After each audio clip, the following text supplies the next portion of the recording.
पैदा की है। नौजवानों नूं आख्या कि ए कौम के नौजवानों, जेकर पंजाब की धरती के उत्ते सिर उच्चा करके जिउना है तो सानू शस्त्रधारी होना पवेगा। जेकर अपने हक लैने ने तो सानू हथियारबंद होना पवेगा, क्योंकि ये जिहड़ी सरकार आ इन्हां दी ओ गल है कि लातों के भूत बातों से नहीं मानते। गुरमुख प्यारिओ, महापुरख संत ज्ञानी जरनैल सिंह खालसा भिंडरां वाले ने जिस तरह सुत्ती हुई कौम नूं हलूणा दे के जगाया, सो आओ आपां कविता ने प्यार नाल सुत्ती कौम जगाउण लई आया अणखी शेर, उठ तुर पो सिख गभरू हुण ना लावो देर। 20वीं सदी दा सना तो जरनैल जी ने कीता सिख कौम ताईं कहल जी। अद्धी सदी दी जम्मी विलाही महल जी, जदों सिखां ने गवा लिया सी सिੱਖੀ शान नूं, पाया भिंडरां वाले ने कौम विच जान नूं। माने हौलदार कुखों लै जन्म नूं, सिੱਖੀ तार शुरू करिया करम नूं। डौन फाल जांदा देखिया धर्म नूं, उन्हां तके बोग सूद दे सिੱਖੀ दी टेंगण। सुत्ती कौम नूं जगाया जरनैल सिंह ने, सुत्ती कौम नूं जगाया जरनैल सिंह ने। सदी दा सना ते जरनैल जी ने कीता सिख कौम ताईं कहल जी। अद्धी सदी दी जमी विलाही महल जी, जदों सिखां ने गवा लिया सी सिੱਖੀ शान नूं, पाया भिंडरां वाले ने कौम विच जान नूं। माने हौलदार कुखों लै जन्म नूं, सिੱਖੀ तार शुरू करिया करम नूं। डौन फाल जांदा देखिया धर्म नूं, उन्हां तके बोग सूद दे सिੱਖੀ दी टेंगण। सुत्ती कौम नूं जगाया जरनैल सिंह ने, सुत्ती कौम नूं जगाया जरनैल सिंह ने। 12वें मुखी जो टकसाली सी, उन्हां अख जरनैल ते टकाली सी। पिता आप जी दे मुੱਢ तो अकाली सी, कहना मन के पिता दा जथे विच रल गए, पक्के तौर टकसाली निजमां च ढल गए। बड़े मुखी दम दमी टकसाल दे, सिंह टाइम कीते अपने जो नाल दे। सिख विरले सिदक सिੱਖੀ पाल दे, उन्हां जाके बोगे रह गए नाम दे निहंग ने। सुत्ती कौम नूं जगाया जरनैल सिंह ने, सुत्ती कौम नूं जगाया जरनैल सिंह ने। हिंदू नारा हिंदो सी सतान दा, चाहुंदे खात्मा सी सिੱਖੀ दे निशान दा। नरक तारी आखे गुरु में जहान दा, सिख गुरुआं ते बाणी ताईं नीवा कहंदा सी, गद्दी शब्द गुरु ते उच्ची ला के बहिंदा सी। हुण पूरी सी लिपट सरकार दी, जेड़ी सिखां नूं सी मुੱਢੋਂ दरकार दी। लगी उंगल सी रल गड्ढ नार दी, सिर चाल निरंकारी इंडिया के गए। सुत्ती कौम नूं जगाया जरनैल सिंह ने, सुत्ती कौम नूं जगाया जरनैल सिंह ने। 69 विसाखी दा दिहाड़ा सी, गुंडी जंज दा बचन एक लाड़ा सी। सिख गुरुआं नूं बोलदा जो माड़ा सी, गए सिंह समझाउण शांति नूं तार के, नरक धारियां शहीद कीते गोली मार के। रैनी कटती कसर मैते चार सी, कुत्ते अंदरा दे छड्डे रहे भाग सी। सिंह मारदे जाके झूठे ढांग सी, छुट्टी दित्ती जर राल सीते वाले लिंग ने। सुत्ती कौम नूं जगाया जरनैल सिंह ने, सुत्ती कौम नूं जगाया जरनैल सिंह ने। बड़ी अत लाले जगते ने चुकी सी बई, बड़ी अत ला। वाहिगुरू जी का खालसा, वाहिगुरू जी की फतेह। बहुत ही धन्यवाद भाई ਪ੍ਰਿਤਪਾਲ ਸਿੰਘ ਹੋਣਾ ਦੇ ਸਾਰੇ ਜਥੇ ਦਾ, ਜਿਨ੍ਹਾਂ ਨੇ ਸੱਦਾ ਕਬੂਲਿਆ ਤੇ ਇੱਥੇ ਹਾਜ਼ਰੀਆਂ ਭਰੀਆਂ। ਸੋ ਇਹਨਾਂ ਦਿਨਾਂ ਦੇ ਦੌਰਾਨ ਹਰ ਸਾਲ ਹੀ ਤਕਰੀਬਨ ਜੂਨ ਦੇ ਪਹਿਲੇ 10-12 ਦਿਨ ਵੱਖ-ਵੱਖ ਥਾਵਾਂ ਤੇ ਸੰਗਤਾਂ ਵੱਲੋਂ ਤੀਜੇ ਘੱਲੂਘਾਰੇ ਦੇ ਸ਼ਹੀਦਾਂ ਨੂੰ ਯਾਦ ਕੀਤਾ ਜਾਂਦਾ ਹੈ। ਸਾਡੀ ਇਹ ਰਵਾਇਤ ਹੈ ਕਿ ਅਸੀਂ ਆਪਣੇ ਗੁਰੂ ਪਾਤਸ਼ਾਹ ਦੇ ਪ੍ਰਕਾਸ਼ ਦਿਹਾੜੇ, ਉਹਨਾਂ ਦੇ ਸ਼ਹੀਦੀ ਦਿਹਾੜੇ, ਉਹਨਾਂ ਦੇ ਸਿੱਖਾਂ ਦੇ ਸ਼ਹੀਦੀ ਦਿਹਾੜੇ ਮਨਾਉਂਦੇ ਹਾਂ। ਇਤਿਹਾਸ ਨੂੰ ਯਾਦ ਇਸੇ ਲਈ ਕਰੀਦਾ ਹੈ ਕਿ ਭਵਿੱਖ 'ਚੋਂ ਉਹਦੇ ਲਈ ਕੋਈ ਅਮਲ ਤਰਾਸ਼ੇ ਜਾਣ। ਜੇਕਰ ਇਸ ਤਰ੍ਹਾਂ ਦਾ ਅਮਲ ਨਹੀਂ ਹੁੰਦਾ ਤਾਂ ਉਹ ਸਿਰਫ ਇੱਕ ਕੰਨਰਸ ਬਣ ਕੇ ਰਹਿ ਜਾਂਦਾ ਹੈ। ਅਸੀਂ ਉਹਨਾਂ ਦੀਆਂ ਗੱਲਾਂ ਕਰਦੇ ਹਾਂ, ਉਹਨਾਂ ਦੇ ਨਾਂ ਦੇ ਨਾਅਰੇ ਵੀ ਲਾਉਂਦੇ ਹਾਂ, ਪਰ ਜੇਕਰ ਅਸੀਂ ਉਹਦੇ 'ਚੋਂ ਆਪਣਾ ਭਵਿੱਖ ਨਹੀਂ ਤਲਾਸ਼ ਰਹੇ ਤਾਂ ਸਾਨੂੰ ਜ਼ਰੂਰ ਆਪਣੇ ਬਾਰੇ ਵਿਚਾਰਨਾ ਚਾਹੀਦਾ, ਪੜਚੋਲਣਾ ਚਾਹੀਦਾ। ਤਦ ਹੀ ਇਹਨਾਂ ਦਿਹਾੜਿਆਂ ਨੂੰ ਮਨਾਉਣ ਦਾ ਕੋਈ ਲਾਭ ਹੈ, ਕੋਈ ਸਾਡੀ ਰਵਾਇਤ ਅਨੁਸਾਰ ਫਿਰ ਹੀ ਇਹਦਾ ਕੋਈ ਅਮਲ ਦਾ ਸਾਨੂੰ ਲਾਭ ਹੋਣਾ ਹੈ। ਸੋ ਸਮਾਂ ਪਹਿਲਾਂ ਹੀ ਜ਼ਿਆਦਾ ਆ। ਸੋ ਇਸ ਤੋਂ ਬਾਅਦ ਮੈਂ ਬੇਨਤੀ ਕਰੂੰਗਾ ਕਿ ਭਾਈ ਪਰਮਜੀਤ ਸਿੰਘ ਗਾਜ਼ੀ ਉਹ ਸੰਗਤਾਂ ਨਾਲ ਆਪਣੇ ਵਿਚਾਰ ਸਾਂਝੇ ਕਰਨ। ਸੋ ਇੰਨੀਆਂ ਬੇਨਤੀਆਂ ਪ੍ਰਵਾਨ ਕਰਿਓ। ਇਸ ਤੋਂ ਬਾਅਦ ਭਾਈ ਪਰਮਜੀਤ ਸਿੰਘ ਗਾਜ਼ੀ। ਵਾਹਿਗੁਰੂ ਜੀ ਕਾ ਖਾਲਸਾ, ਵਾਹਿਗੁਰੂ ਜੀ ਕੀ ਫਤਿਹ।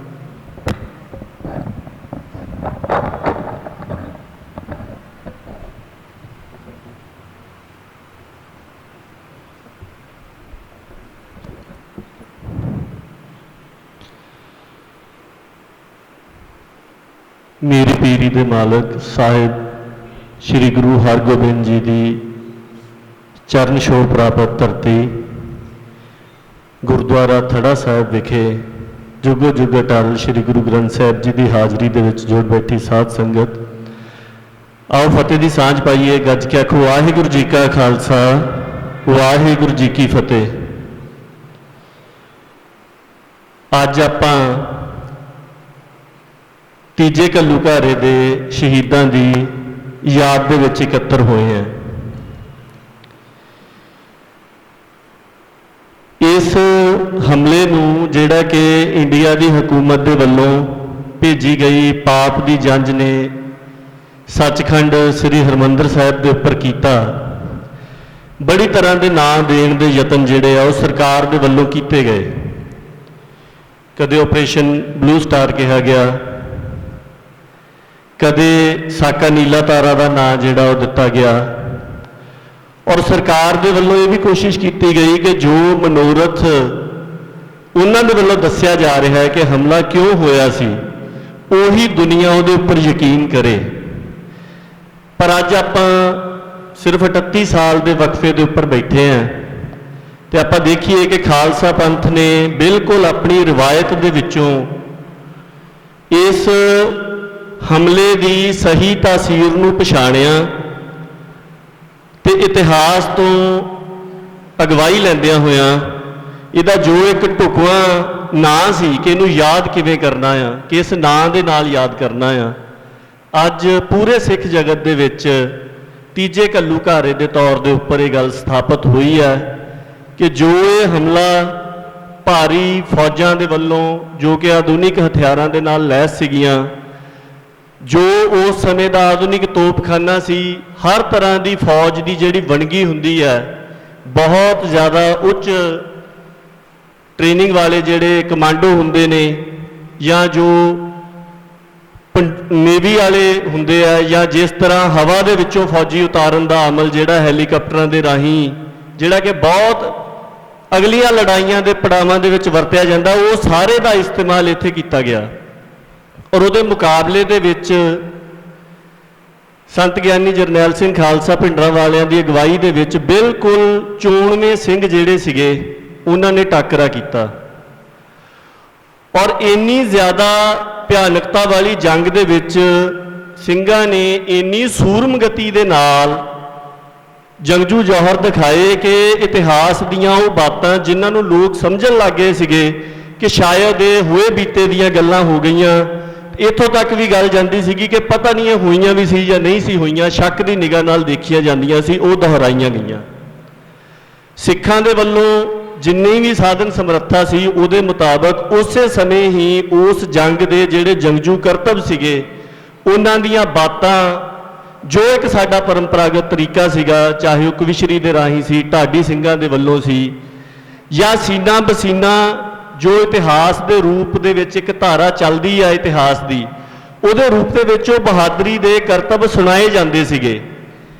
ये दस्सिया जाता सीगा कि किस तरह इन्नी वड्डी फौज जिहड़ी इन्नी तैयारी दे नाल आई सी उहदे वल्लों दरबार साहब की परिक्रमा दे विच एक कदम भी चल पाउणा मुहाल हो गया सीगा।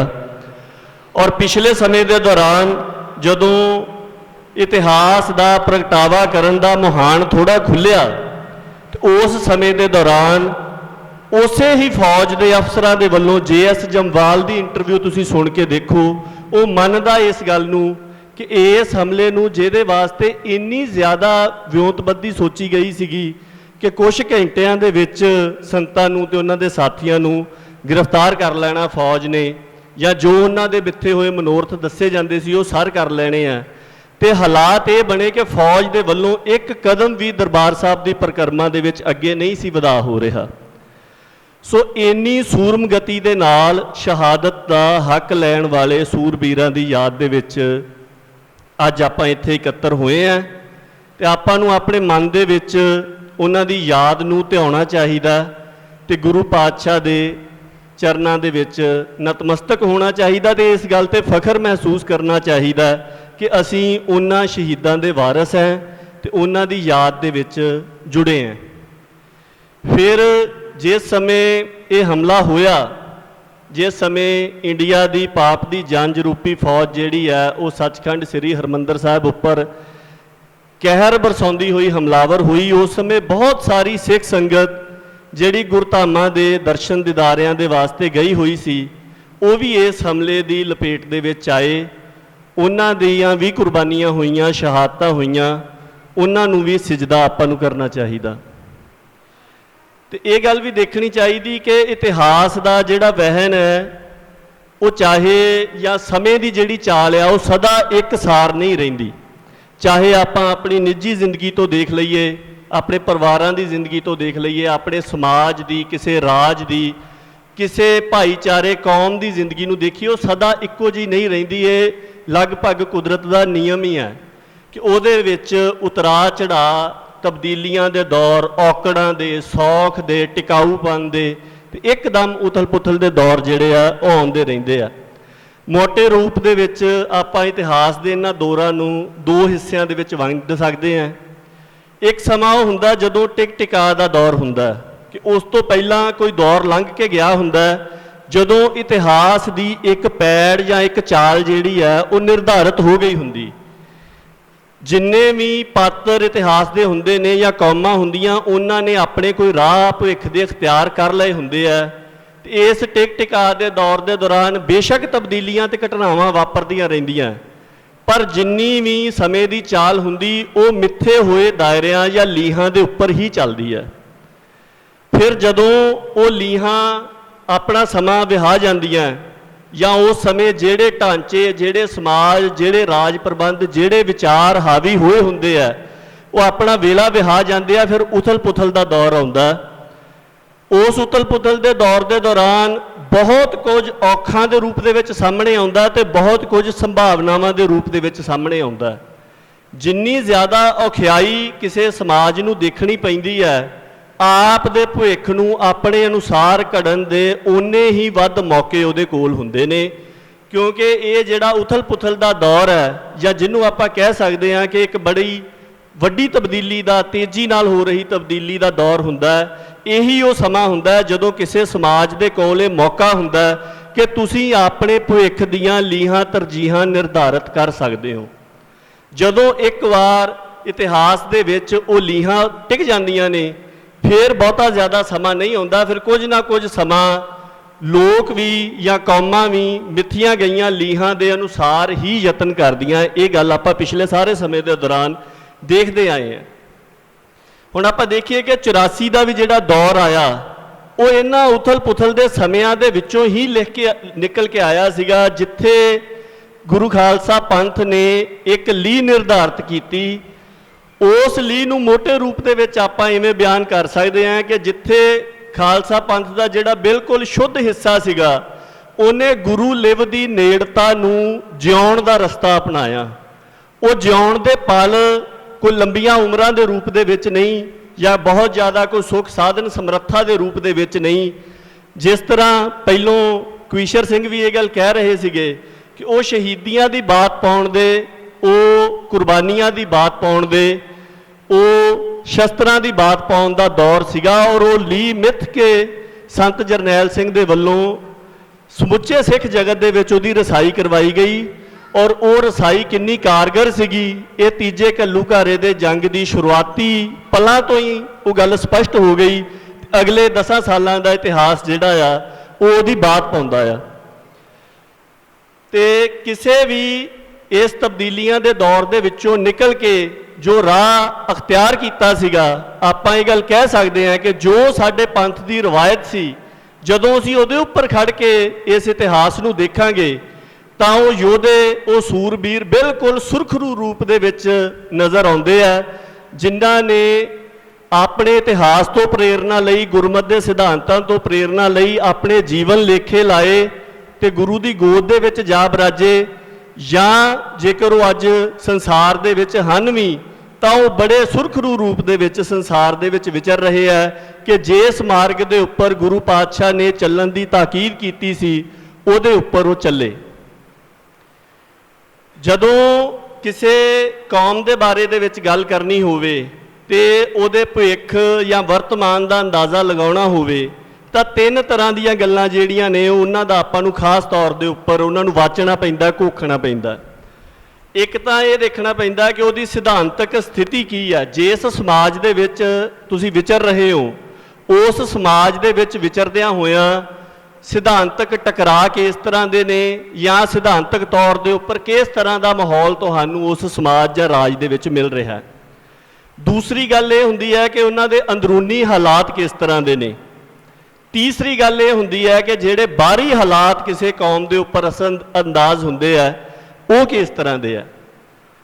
ਹੁਣ ਜਿਹੜਾ 84 ਦਾ ਦੌਰ ਆਇਆ ਜਾਂ ਉਸ ਤੋਂ ਬਾਅਦ ਦੇ ਵਿੱਚ ਜੁਝਾਰੂ ਲਹਿਰ ਦਾ ਦੌਰ ਆਇਆ, ਉਸ ਸਮੇਂ ਦੇ ਦੌਰਾਨ ਆਪਾਂ ਦੇਖੀਏ ਕਿ ਸਿਧਾਂਤਕ ਤੌਰ ਦੇ ਉੱਪਰ 47 ਤੋਂ ਬਾਅਦ ਸਿੱਖ ਅਜਿਹੀ ਸਥਿਤੀ ਦੇ ਵਿੱਚ ਆਏ ਕਿ ਜਿੱਥੇ ਵਿਪਰ ਇਤਿਹਾਸ ਵਿੱਚ ਪਹਿਲੀ ਵਾਰ ਗੁਰਮਤ ਦੇ ਟਕਰਾਅ ਦੇ ਵਿੱਚ ਰਿਹਾ ਹੋਇਆ ਉਹ ਵਿਚਾਰ ਜਾਂ ਵਿਪਰ ਦੀ ਬਿਰਤੀ ਜਿਹੜੀ ਆ ਉਹ ਸਿੱਧੇ ਤੌਰ ਦੇ ਉੱਪਰ ਕਿਸੇ ਖਿੱਤੇ ਦੇ ਰਾਜ ਦੇ ਪ੍ਰਬੰਧ ਦੇ ਉੱਪਰ ਕਾਬਜ਼ ਹੋਈ, ਜਿਹਨੂੰ ਆਪਾਂ ਇੰਡੀਆ ਕਹਿੰਦੇ ਆ।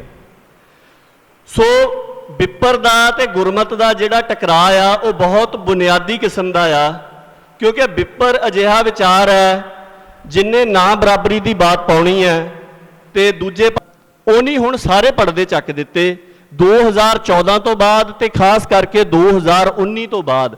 ਬਿਲਕੁਲ ਬੇਪਰਦ ਤਰੀਕੇ ਦੇ ਨਾਲ, ਬੇਕਿਰਕ ਤਰੀਕੇ ਦੇ ਨਾਲ ਜੋ ਉਹਨਾਂ ਦਾ ਇੱਕ ਹਿੰਦੂ ਰਾਸ਼ਟਰ ਦਾ ਏਜੰਡਾ ਹੈ ਐਲਾਨੀਆ ਤੌਰ ਦੇ ਉੱਪਰ ਉਹਨੂੰ ਲਾਗੂ ਕਰ ਰਹੇ। ਇੱਕ ਤੋਂ ਇੱਕ ਬਾਅਦ ਜਿਹੜੇ ਉਹਨਾਂ ਦੇ ਬਹੁਤ ਲੰਬੇ ਸਮੇਂ ਤੋਂ ਲਮਕੇ ਹੋਏ ਫੈਸਲੇ ਸੀਗੇ ਉਹਨਾਂ ਸਾਰਿਆਂ ਨੂੰ ਬੜੇ ਵੇਗ ਦੇ ਨਾਲ ਲਾਗੂ ਕੀਤਾ ਜਾ ਰਿਹਾ। ਚਾਹੇ ਕਸ਼ਮੀਰ ਵਾਲਾ ਮਸਲਾ ਹੋਵੇ, ਧਾਰਾ 370 ਤੋੜਨੀ, ਕਸ਼ਮੀਰ ਦਾ ਖੁਦ ਮੁਖਤਿਆਰ ਖਿੱਤਾ ਦਾ ਰੁਤਬਾ ਤੋੜ ਕੇ ਉਹਨੂੰ ਦੋ ਹਿੱਸਿਆਂ ਦੇ ਵਿੱਚ ਵੰਡ ਲੈਣਾ ਤੇ ਕੇਂਦਰ ਦੇ ਅਧੀਨ ਕਰ ਲੈਣਾ। ਚਾਹੇ ਜਿਹੜੇ ਘੱਟ ਗਿਣਤੀ ਭਾਈਚਾਰੇ ਨੇ ਖਾਸ ਕਰਕੇ ਮੁਸਲਮਾਨ ਉਹਨਾਂ ਨੂੰ ਸਿੱਧੇ ਤੌਰ ਦੇ ਉੱਪਰ ਨਿਸ਼ਾਨੇ ਦੇ ਉੱਪਰ ਲੈ ਕੇ ਆਉਣ ਦਾ। ਚਾਹੇ ਜਿੰਨਾ ਇਹ ਸਾਰਾ ਖਿੱਤਾ ਹੈ ਉਹਦੇ ਸਾਧਨਾਂ ਨੂੰ ਵਿਪਰਵਾਦੀ ਸਟੇਟ ਦੀ ਨੀਤੀ ਦੇ ਤਹਿਤ ਕੈਪੀਟਲਿਸਟਾਂ ਤੱਕ ਪਹੁੰਚਾਉਣ ਦਾ ਹੋਵੇ। ਉਹ ਸਾਰੀਆਂ ਗੱਲਾਂ ਇੱਕ ਤੋਂ ਇੱਕ ਬਾਅਦ ਪ੍ਰਤੱਖ ਰੂਪ ਦੇ ਵਿੱਚ ਬੜੇ ਜ਼ੋਰਾਵਰ ਤਰੀਕੇ ਦੇ ਨਾਲ ਲਾਗੂ ਕੀਤੀਆਂ ਜਾ ਰਹੀਆਂ, ਜਿਨ੍ਹਾਂ ਬਾਰੇ ਕਿਹਾ ਜਾਂਦਾ ਸੀ, ਆਪਾਂ ਇਹ ਗੱਲ ਕਰਦੇ ਸੀਗੇ ਕਿ ਇਹ ਗੱਲਾਂ ਕਰਨੀਆਂ ਚਾਹੁੰਦੇ ਨੇ। ਹੁਣ ਉਹਨਾਂ ਦੇ ਵਿੱਚੋਂ ਬਹੁਤਾਤ ਗੱਲਾਂ ਲਾਗੂ ਹੋ ਚੁੱਕੀਆਂ ਤੇ ਰਹਿੰਦੀਆਂ ਨੂੰ ਲਾਗੂ ਕਰਨ ਦੇ ਵਾਸਤੇ ਉਹ ਬੜੇ ਵੇਗ ਦੇ ਨਾਲ ਅੱਗੇ ਵਧ ਰਹੇ ਆ। ਜੇਕਰ ਆਪਾਂ ਆਪਣੇ ਅੰਦਰੂਨੀ ਹਾਲਾਤ ਦੀ ਗੱਲ ਕਰੀਏ ਤਾਂ ਕਿਸੇ ਵੀ ਕੌਮ ਦੀਆਂ ਜਿਹੜੀਆਂ ਸੰਸਥਾਵਾਂ ਨੇ ਉਹ ਭਰੋਸੇਯੋਗਤਾ ਦੇ ਉੱਤੇ ਚੱਲਦੀਆਂ। ਭਰੋਸੇਯੋਗਤਾ ਜਾਂ ਕ੍ਰੈਡੀਬਿਲਟੀ ਕਿਸੇ ਵੀ ਸੰਸਥਾ ਦੇ ਲਈ ਅਜਿਹੀ ਪੂੰਜੀ ਹੁੰਦੀ ਹੈ ਜਿਹੜੀ ਉਹਦੇ ਟਿਕਾਊਪਣ ਦੀ ਨਿਸ਼ਾਨੀ ਹੁੰਦੀ ਹੈ। ਔਰ ਕ੍ਰੈਡੀਬਿਲਟੀ ਕਿਸ ਗੱਲ ਦੇ ਵਿੱਚੋਂ ਆਉਂਦੀ? ਕ੍ਰੈਡੀਬਿਲਟੀ ਸਦਾ ਸਟਰਗਲ ਦੇ ਵਿੱਚੋਂ ਨਿਕਲਦੀ ਹੈ, ਸੰਘਰਸ਼ ਦੇ ਵਿੱਚੋਂ ਨਿਕਲਦੀ ਹੈ। ਸਿੱਖਾਂ ਨੇ ਖਾਲਸਾ ਰਾਜ ਜਾਣ ਤੋਂ ਬਾਅਦ ਲਗਭਗ ਜਿਸ ਸਮੇਂ ਗੁਰਦੁਆਰਾ ਪ੍ਰਬੰਧ ਆਪਣੇ ਹੱਥ ਦੇ ਵਿੱਚ ਲਿਆ ਇੱਕ ਸੰਘਰਸ਼ ਕਰਕੇ, ਉਸ ਸਮੇਂ ਤੋਂ ਜੋ ਲਗਾਤਾਰ ਇੱਕ ਸੰਘਰਸ਼ ਦਾ ਦੌਰ ਚੱਲਦਾ ਰਿਹਾ ਉਹਨੇ ਸਾਡੀਆਂ ਉਸ ਸਮੇਂ ਪੈਦਾ ਹੋਈਆਂ ਸੰਸਥਾਵਾਂ ਦੇ ਕੋਲ ਬਹੁਤਾਤ ਰੂਪ ਦੇ ਵਿੱਚ ਪੂੰਜੀ ਜਿਹੜੀ ਆ ਕ੍ਰੈਡੀਬਿਲਟੀ ਦੀ ਉਹ ਇਕੱਠੀ ਕਰ ਦਿੱਤੀ ਸੀ। ਔਰ ਪਿਛਲੇ ਸਮੇਂ ਦੇ ਦੌਰਾਨ ਜੋ ਧਿਰਾਂ ਉਹਦੇ ਉੱਪਰ ਕਾਬਜ਼ ਰਹੀਆਂ ਉਹਨਾਂ ਨੇ ਉਸ ਪੂੰਜੀ ਦੀ ਸੁਚੱਜੀ ਵਰਤੋਂ ਨਹੀਂ ਕੀਤੀ, ਬਲਕਿ ਆਪ ਦੇ ਮੁਫਾਦਾਂ ਵਾਸਤੇ ਉਹਨੂੰ ਜ਼ਿਆਇਆ ਕਰਦੇ ਰਹੇ। ਤੇ ਅੱਜ ਇਸ ਸਥਿਤੀ ਦੇ ਵਿੱਚ ਆਪਾਂ ਪਹੁੰਚੇ ਹਾਂ ਕਿ ਚਾਹੇ ਰਾਜਸੀ ਸੰਸਥਾਵਾਂ ਦੇ ਰੂਪ ਦੇ ਵਿੱਚ ਹੋਵੇ, ਚਾਹੇ ਧਾਰਮਿਕ ਪ੍ਰਬੰਧ ਦੀਆਂ ਸੰਸਥਾਵਾਂ ਦੇ ਰੂਪ ਦੇ ਵਿੱਚ ਹੋਵੇ, ਚਾਹੇ ਕੁਝ ਸਾਡੀਆਂ ਖਾਸ ਗੁਰੂ ਮਹਾਰਾਜ ਵੱਲੋਂ ਬਖਸ਼ੀਆਂ ਜਿਹੜੀਆਂ ਸੰਸਥਾਵਾਂ ਨੇ ਉਹਨਾਂ ਦੇ ਉੱਪਰ ਕੁਝ ਖਾਸ ਜ਼ਿੰਮੇਵਾਰੀਆਂ ਦੇ ਅਹੁਦਿਆਂ ਦੇ ਰੂਪ ਦੇ ਵਿੱਚ ਹੋਵੇ, ਕਿ ਹਰ ਤਰ੍ਹਾਂ ਦੇ ਅਹੁਦਿਆਂ ਦੀ ਜਾਂ ਸੰਸਥਾਵਾਂ ਦੀ, ਜਥੇਬੰਦੀਆਂ ਦੀ ਕ੍ਰੈਡੀਬਿਲਟੀ ਜਿਹੜੀ ਆ ਉਹ ਬਿਲਕੁਲ ਖੁਰ ਚੁੱਕੀ ਆ। ਹੁਣ ਕਿਸੇ ਤੇ ਵੀ ਭਰੋਸਾ ਸਿੱਖ ਅੱਖਾਂ ਬੰਦ ਕਰਕੇ ਨਹੀਂ ਕਰ ਸਕਦੇ, ਜਿਹੜੇ ਕਿ ਪਿਛਲੇ ਸਮੇਂ ਦੇ ਦੌਰਾਨ ਕਰਦੇ ਰਹੇ।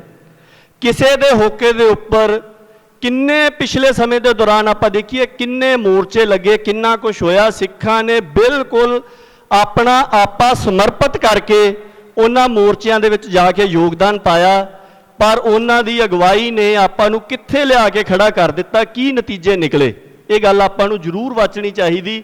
ਕਿਸੇ ਵੀ ਮੋਰਚੇ ਦੇ ਇਸ ਹਾਲਾਤ ਹੋਣ ਤੋਂ ਬਾਅਦ ਤੁਸੀਂ ਉਹਨਾਂ ਲੋਕਾਂ ਨੂੰ ਮਿਲੋ ਜਿਹੜੇ ਬਿਲਕੁਲ ਨਿਰਮਲ ਮਨ ਦੇ ਨਾਲ ਆਪ ਦਾ ਤਨ ਮਨ ਧਨ ਅਰਪਿਤ ਕਰਕੇ ਉੱਥੇ ਸੇਵਾ ਕਰ ਰਹੇ ਹੁੰਦੇ ਜਾਂ ਸੰਘਰਸ਼ ਯੋਗਦਾਨ ਪਾ ਰਹੇ ਹੁੰਦੇ।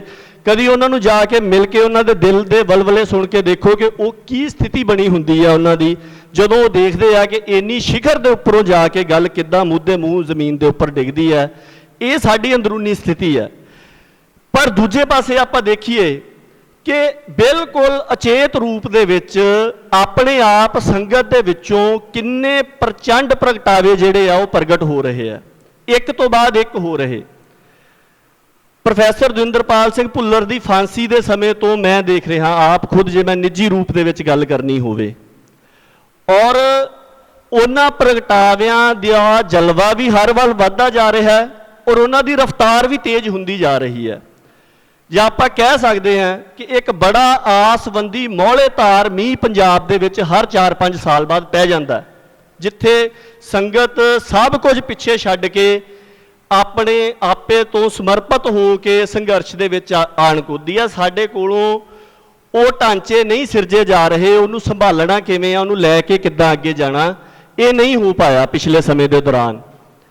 ਪਰ ਕੁਦਰਤੀ ਕਿਸਾਨੀ ਸੰਘਰਸ਼ ਨੇ ਇੱਕ ਰਾਹ ਸਾਨੂੰ ਦਿਖਾਇਆ ਜੋ ਸਾਡੇ ਇਤਿਹਾਸ ਦੇ ਵਿੱਚ ਪਹਿਲਾਂ ਅਮਲ ਦੇ ਵਿੱਚ ਰਿਹਾ, ਕਿ ਜਿੱਥੇ ਤੁਸੀਂ ਜਦੋਂ ਸੰਘਰਸ਼ ਕਰਨਾ ਆ ਉਦੋਂ ਡੀਸੈਂਟਰਲਾਈਜ਼ਡ ਲੀਡਰਸ਼ਿਪ ਦੇ ਰਾਹੀਂ ਕਰੋ। ਜਿੰਨੀ ਸੰਗਤ ਹੈ ਉਹ ਜਦੋਂ ਕਿਸੇ ਸਾਂਝੀ ਅਗਵਾਈ ਦੇ ਨਾ ਰਹੇ ਜਾਂ ਕਿਸੇ ਸਾਂਝੀ ਅਗਵਾਈ ਦੀ ਭਰੋਸੇਯੋਗਤਾ ਨਾ ਰਹੇ, ਉਸ ਸਮੇਂ ਸਿੱਖ ਹੀ ਇਸ ਖਿੱਤੇ ਦੇ ਵਿੱਚ ਇੱਕ ਅਜਿਹੇ ਧਿਰ ਰਹੇ ਨੇ ਜਿਹੜੇ ਆਪਣੇ ਤੌਰ ਦੇ ਉੱਪਰ ਜ਼ਿੰਮੇਵਾਰੀ ਦੇ ਨਾਲ ਜਥੇਬੰਦ ਹੁੰਦੇ ਰਹੇ।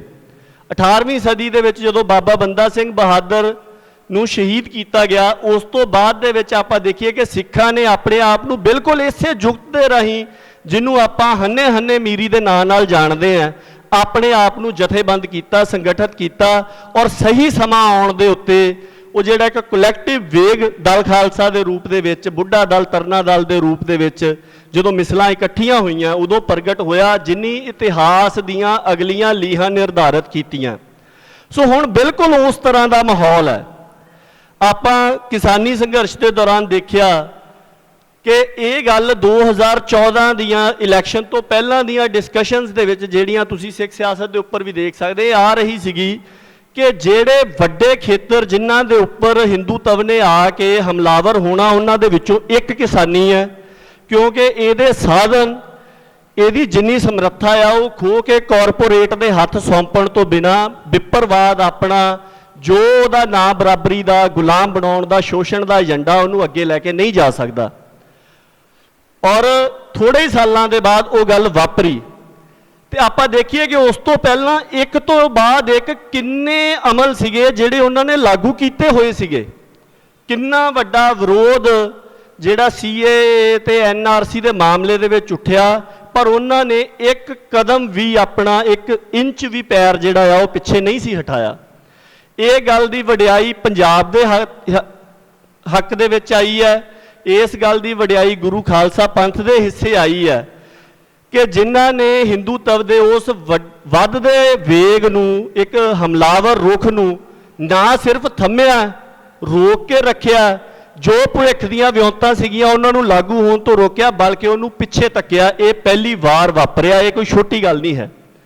ਔਰ ਇਸ ਗੱਲ ਤੋਂ ਜਿਹੜੀ ਸਮਰੱਥਾ ਸੀ, ਉਹਨਾਂ ਦੀ ਗੱਲ ਵੀ ਹੋਈ, ਉਹਨਾਂ ਦੇ ਇਸ਼ਾਰੇ ਵੀ ਹੋਏ। ਪਾਤਸ਼ਾਹ ਮਿਹਰ ਕਰਨ, ਇਹ ਜਿਹੜਾ ਰਾਹ ਹੈ ਇਹ ਤਿਆਗ ਦਾ, ਸਿਦਕ ਦਾ ਰਾਹ ਆ। ਅੱਜ ਸਾਡੀ ਇੱਕ ਵੱਡੀ ਸਮੱਸਿਆ ਕਿ ਅਸੀਂ ਕਾਹਲ 'ਚ ਸਾਡੀ ਜਿਹੜੀ ਊਰਜਾ ਹੈ ਉਹ ਵੱਖ-ਵੱਖ ਥਾਵਾਂ 'ਤੇ ਲੱਗ ਰਹੀ, ਜਿਹਦੇ ਕਾਰਨ ਜਾਂ ਤੇ ਅਸੀਂ ਆਪਣੀਆਂ ਪੱਕੀਆਂ ਲੀਹਾਂ ਛੱਡਣ ਨੂੰ ਤਿਆਰ ਨਹੀਂ ਹਾਂ, ਤੇ ਜਾਂ ਸਾਡੇ ਇੱਕ ਹਿੱਸੇ 'ਚ ਨਾਮੋਸ਼ੀ ਨਿਰਾਸ਼ਾ ਪੈਦਾ ਹੋ ਰਹੀ। ਸੋ ਪਾਤਸ਼ਾਹ ਮਿਹਰ ਕਰਨ ਇਹ ਸਭ ਸਾਡੀ ਸੇਵਾ ਸਿਮਰਨ ਬੰਦਗੀ ਸਾਡੀਆਂ ਅਰਦਾਸਾਂ ਨਾਲ ਹੀ ਸੰਭਵ ਹੋਣਾ ਹੈ। ਪਾਤਸ਼ਾਹ ਮਿਹਰ ਕਰਨ ਅਸੀਂ ਗੁਰੂ ਪਾਤਸ਼ਾਹ ਅੱਗੇ ਅਰਦਾਸ ਕਰ ਸਕੀਏ ਕਿ ਅਸੀਂ ਨਿਸ਼ਕਾਮ ਭਾਵਨਾ ਦੇ ਨਾਲ ਇਤਿਹਾਸ ਤੋਂ ਸੇਧ ਲੈਂਦਿਆਂ ਭਵਿੱਖ ਦੇ ਕੁਛ ਰਾਹ ਤਲਾਸ਼ ਸਕੀਏ, ਉਹਨਾਂ 'ਤੇ ਚੱਲਣ ਲਈ ਕੁਛ ਉਦਮ ਕਰ ਸਕੀਏ। ਸੋ ਇਸ ਤੋਂ ਬਾਅਦ ਭਾਈ ਮਨਧੀਰ ਸਿੰਘ ਹੋਣਾ ਨੇ ਸੰਗਤਾਂ ਦੇ ਨਾਲ ਕੁਝ ਵਿਚਾਰਾਂ ਸਾਂਝੀਆਂ ਕਰਨੀਆਂ। ਸੋ ਮੈਂ ਬੇਨਤੀ ਕਰੂੰਗਾ ਭਾਈ ਮਨਧੀਰ ਸਿੰਘ ਹੋਣਾ ਨੂੰ ਕਿ ਆਉਣ ਅਤੇ ਸੰਗਤਾਂ ਨਾਲ ਵਿਚਾਰ ਸਾਂਝੇ ਕਰਨ। ਵਾਹਿਗੁਰੂ ਜੀ ਕਾ ਖਾਲਸਾ, ਵਾਹਿਗੁਰੂ ਜੀ ਕੀ ਫਤਿਹ।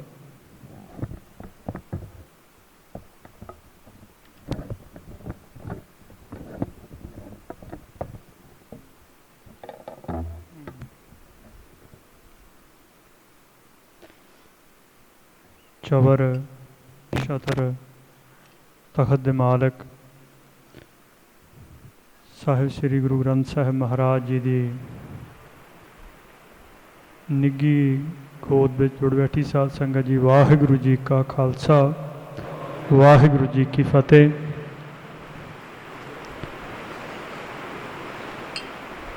ਸਮੂਹ ਖਾਲਸਾ ਪੰਥ ਤਥਾ ਸਿੱਖ ਸੰਗਤ